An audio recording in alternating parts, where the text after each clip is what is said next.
amahoro y'Imana bande namwe mwese bomba radio susuruka reka mageze amakuru nabateguriye ni tuzaba kiriho Erize wose kuri microphone kuri uyu wa gatanu w'icyumweru.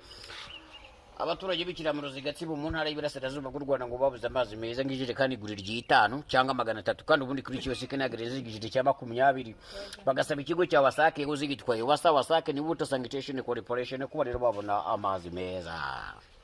Indwara y'ubushita bw'inkende ikomeje kwica abantu nkuko byakomeze gutangazwa bigashyirwa ahagaragara hirya hino ku isi nkuko byakomeze gutangazwa hakaba rero gushakisha uburyo haboneka umuti w'iki cyorezo biri ko gikomeje kuba icyorezo cyakiye ibintu nkuko byakomeze gutangazwa.